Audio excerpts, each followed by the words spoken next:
The scenes from the Halloween crowd crush that killed more than 150 people in Seoul are gut-wrenching. As investigators continue to find fault for an inadequate response, the reality is that any time large numbers of people gather in a confined space, there is potential for great harm. To better prepare and respond if you find yourself in a similar situation, it's important to understand crowd density and to be able to spot it when it gets too tight. A human being takes up an oval floor space that's about 1 foot by 2 feet, or about 1/5 of a square meter. Crowd density measures how many people are in a square meter of any crowd, and it is the best predictor of potential injury or death. When the density is just 2 people per square meter, both can move freely without touching one another. Even in a crowd with 3 or 4 people per square meter, it's still pretty low risk for injury. The critical turning point is once the crowd reaches 5 people in a square meter. At this density, the movement is far more limited, and the chances for injury or being trampled increase. Once a crowd reaches 6 or 7 people per square meter, the people are pressed against each other so tightly they cannot move, and crowd-related injury risks are extremely high. At this density, something significant happens. The crowd begins to take on characteristics that are often associated with fluid dynamics. Essentially, the crowd starts to behave like a liquid, where people can be pushed quickly in any direction based on where the forces are coming from, and it's nearly impossible to stop once it begins. Some also call this a crowd quake, where shockwaves of 12 meters or more can ripple through the crowd, lifting people out of their shoes or even clothing.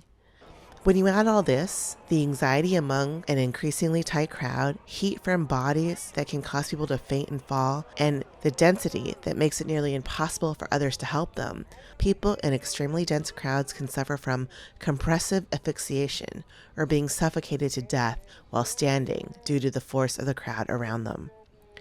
One of the first things to notice in a large crowd is if there is not sufficient organizers or public safety present. The earliest warning of a crowd crush is the absence of control measures, such as barriers, signs, loudspeakers, and a lack of police officers. Keith Still, a crowd expert, says it's important to be aware of your situation at all times. Still says it's important to look at all the spaces in front and behind you. Make sure you know where your exit points are, and if it begins to get uncomfortable, step away. Don't just think about where you entered, as that spot may not be the safest once a crowd increases. Always be on the lookout for alternative exits in an emergency, such as windows or fire exits or fences you can climb over, or even temporary barriers you can cross. Once you start to feel other people on all 4 sides of you, the density is getting higher.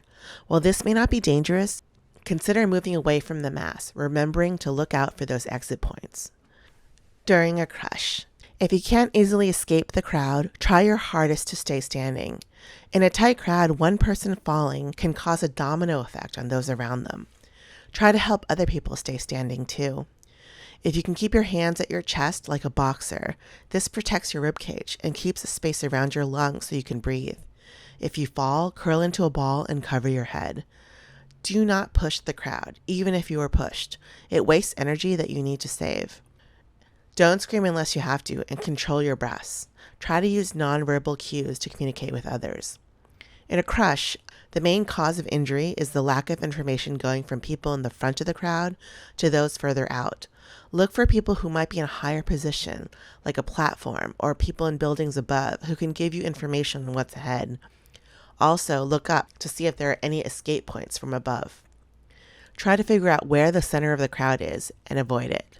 Stay away from the most dangerous place in the crowd, any area that further restricts movement, like doorways and bridges, hallways, or narrow spaces where the force of the crowd will only increase. During a surge in a crush. This is an important survival tip to know. If you are already in the worst case scenario of a crowd quake, use this technique.